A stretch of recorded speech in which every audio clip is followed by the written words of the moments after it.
नमस्कार। लखनऊ से मैं डॉक्टर अशोक कुमार मौर्य आपके सामने आज मैं यस1 पर चर्चा करने वाला हूँ। यस1 एक ऐसी मेडिसिन है जो यूनिवर्सल कही गई है, लेकिन ये मेडिसिन यूनिवर्सल नहीं है। खासकर वो मेडिसिन जो भारत में बनी हुई है, जो कोवैक्सीन द्वारा तैयार की गई है, वो यूनिवर्सल है।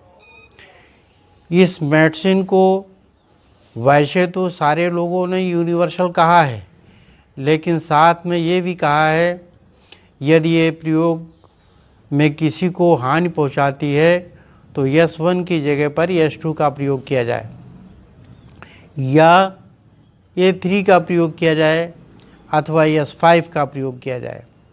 कहने का तात्पर्य है ये मेडिसिन सारे लोगों को सूट नहीं करती। जब सारे लोगों को सूट नहीं करती तो फिर इसे यूनिवर्सल कैसे कहा जा सकता है।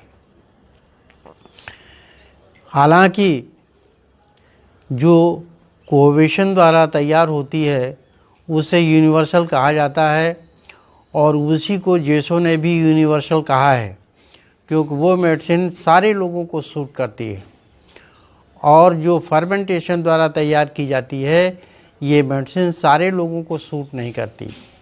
ये मेडिसिन में 9 प्लांट पड़े होते हैं, जो 9 प्लांटों में कोचिलेरिया ऑफिसिनालिस के औषधीय गुणों के आसपास 8 प्लांट घूमते रहते हैं।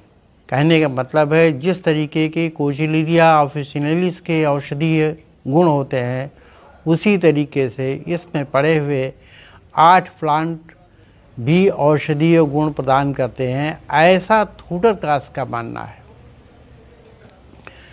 ये मेडिसिन कई क्षेत्रों में हमारे शरीर पर काम करती है, जिसमें इस औषध का प्रभाव मुख्य रूप से हमारे आमाशय पर होता है। आमाशय में बहुत सी पाचक ग्रंथियां होती हैं, उन पर भी इसका प्रभाव होता है। बहुत सारे नर्वस फाइबर होते हैं, उन पर भी इसका प्रभाव होता है। और बहुत सारी लिम्फेटिक चैनल होते हैं, उस पर भी प्रभाव पड़ता है। कहने का मतलब यह है कि संपूर्ण जीआईटी सिस्टम पर इस मेडिसिन का प्रभाव होता है, इसलिए इसको आमाशय की मुख्य मेडिसिन कहा गया है। ये मेडिसिन हमारे लिए सुरक्षात्मक कार्य करती है। जब महामारी की बीमारियां आती हैं तो इस औषध का प्रयोग कराया जाता है। छोटी छोटी बीमारियों से ये औषध हमें बचाती है, इसलिए इस औषध को प्रोफिलाइटिक मेडिसिन भी कहा गया है।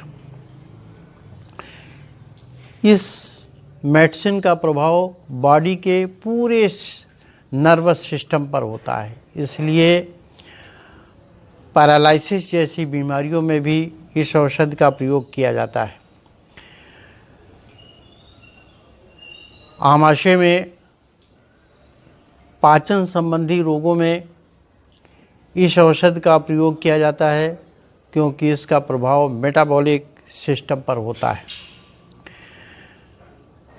ये मेडिसिन हमारे लिए उत्तेजक का कार्य करती है, इसलिए जब रोगी को सुस्ती प्रदान होती है, सुस्ती मिलती है, उस समय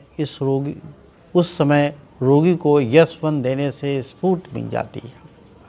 बहुत सारी बीमारियां ऐसी होती हैं जो हमें सुस्ती प्रदान करती है। शरीर में बीमारी कुछ भी नहीं है, कोई लक्षण नहीं मिलता है, लेकिन काम करने का मन नहीं करता। ऐसी स्थिति में यस1 देने से उसकी सुस्ती समाप्त हो जाती है। ये मेडिसिन जी मतलाने, उल्टी होने, दस्त होने आदि में भी लाभकारक है, चर्म रोगों में भी लाभकारक है और जो स्क्रोफुलस ग्रंथियां होती हैं उनमें भी लाभकारक है। आपको बताऊं, वैसे तो अब वो बीमारी नहीं होती है, बहुत कम होती है। एक बीमारी होती थी जिसको कहते हैं गंडमाला।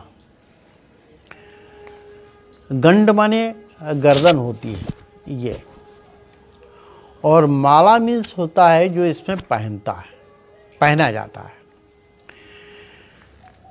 ये बचपन में, हमारे बचपन में लोगों को बहुत बीमारी होती थी। उसमें होता ये था कि यहाँ पर छोटी छोटी गांठें होती हैं, लिम्फ की। उन गांठों में इन्फेक्शन हो जाता है तो एक फूटी उसका पानी दूसरे में लगा, तीसरे में लगा, चौथे में लगा, पांचवें में लगा, पूरे जो चैनल होता था उनमें इन्फेक्शन हो जाता था और फोड़े के रूप में वो सब पकती रहती थी। ऐसी बीमारी को गंडमाला कहते थे। उस टाइम में अधिक उपचार न होने के कारण लोग उसमें मिट्टी लगा देते थे ताकि उसका पानी बह करके दूसरी गांठ में न लगने पाया और वो सूखा बना रहे। इससे वो बीमारी ठीक हो जाती थी। और सीजरमाइटी के टाइम में वो बीमारी बहुत थी, इसलिए उन्होंने एक ग्रुप ही बना दिया जिसमें स्क्रोफुलस के नाम, जिसको स्क्रोफुलस के नाम से जाना जाता है। और इस मेडिसिन में, इस ग्रुप में डॉक्टर सीजरमाइटी ने 12 मेडिसिन तैयार की थी। 12 मेडिसिन में जब उन्होंने देखा कि कुछ मेडिसिन प्रयोग करने की ज़रूरत ही नहीं पड़ती और रोग ठीक हो जाते हैं, ऐसी मेडिसिनों के फार्मूले सीजरमाइटी ने अपनी लिस्ट से हटा दिए थे, लेकिन नंबर नहीं चेंज किए थे। 12 मेडिसिन बनाई थी, यदि नंबर उनके चेंज कर देते तो आज पता ही नहीं चलता कि उन्होंने कितनी मेडिसिन बनाई थी। इसीलिए आपको S1 मिलता है, S2 मिलता है, S3 मिलता है, S4 नहीं मिलता, S5 मिलता है, S6 मिलता है, S7 नहीं मिलता है, 8 नहीं मिलता, 9 नहीं मिलता, उसके नंबर खाली पड़े हुए हैं। S10 मिलता है, S11 मिलता है, S12 मिलता है, S13 नहीं है। S13 की जगह पर लोगों ने स्लास को रख दिया है, लेकिन सीजरमाइटी ने S13 नहीं बनाया था, 13 नंबर की मेडिसिन नहीं बनाई थी। और अगर आप देखें तो 13 नंबर की मेडिसिन के घटक ही अलग तरीके के हैं। जो नंबर खाली पड़े हुए थे उन मेडिसिन्स के नंबरों की पूर्ति डॉक्टर थूडर प्राश ने किया था। उन्होंने S4, S7, S8, S9 को सीजरमाइटी की औषधियों को ही आपस में मिला करके नंबर पूरे कर दिए थे और अलग से कोई मेडिसिन उन्होंने नहीं बनाई थी। हालांकि आज लोग इस बात को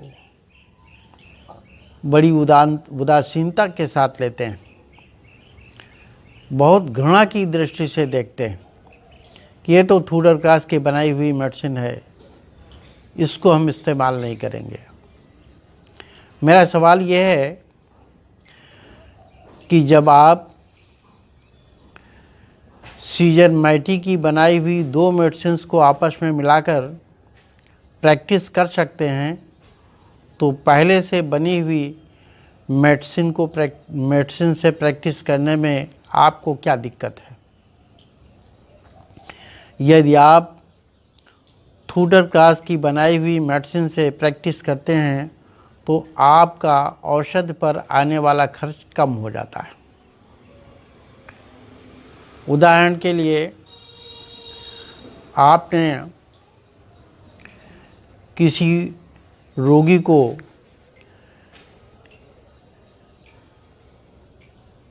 कोई मेडिसिन दिया और उसकी 2-2 बूंद डाली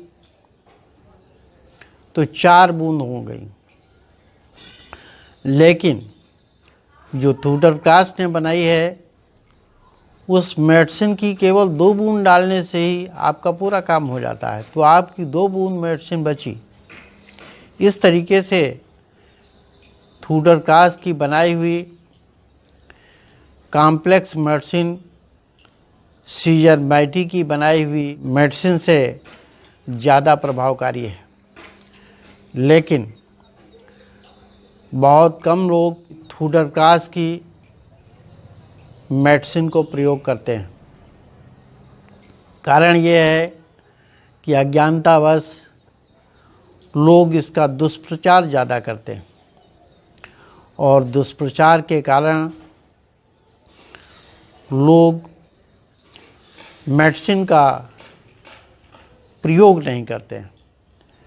यदि मेडिसिन का सही ढंग से प्रयोग किया जाए तो थुडर क्लास की बनाई हुई मेडिसिन सीज़रमेटिक की मेडिसिन से ज़्यादा बेस्ट है।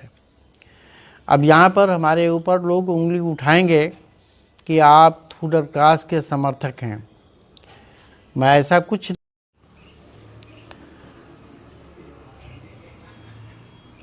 आप जब किसी को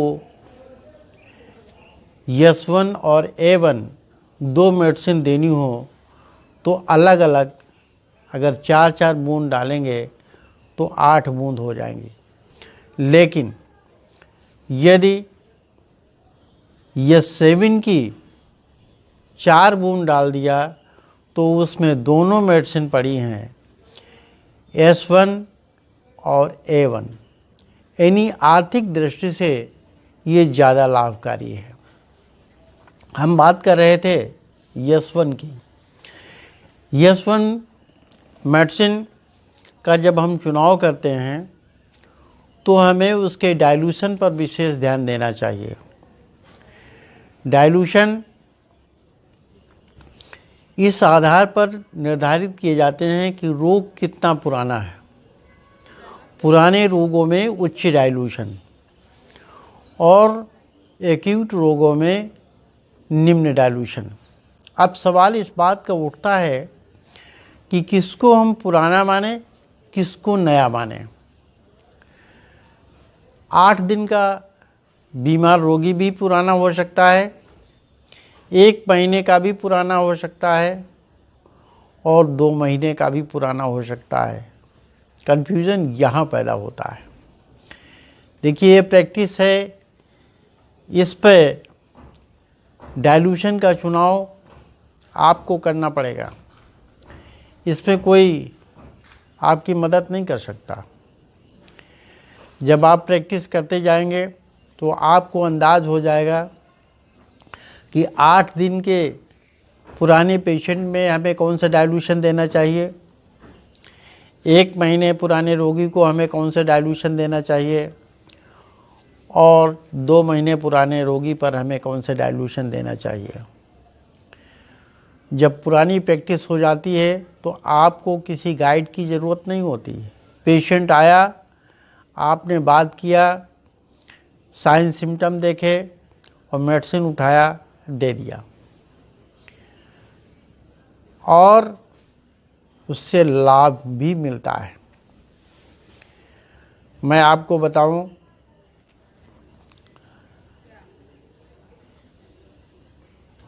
आप किसी होम्योपैथ के अच्छे डॉक्टर के पास जाइए तो वो क्या करता है, आपसे साइन सिम्टम लेता है, उसके बाद में कुछ पर्चे पर दवाइयाँ लिख देता।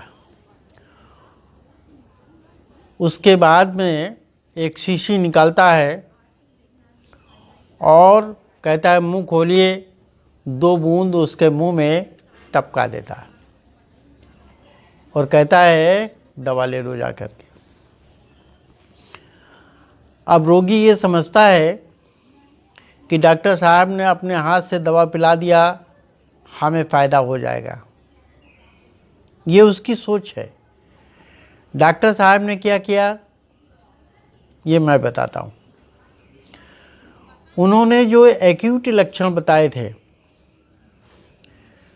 उसके लिए उन्होंने दवा लिख दिया कि ये 30 नंबर में देना है, ये दवा 200 नंबर में देना है, ऐसे ऐसे ऐसे अपना बना करके दे दिया। लेकिन जो उनको क्रॉनिक लगा उसके लिए एक शीशी निकाली और मुंह में डाल दिया। अब दोनों में फ़र्क क्या हुआ?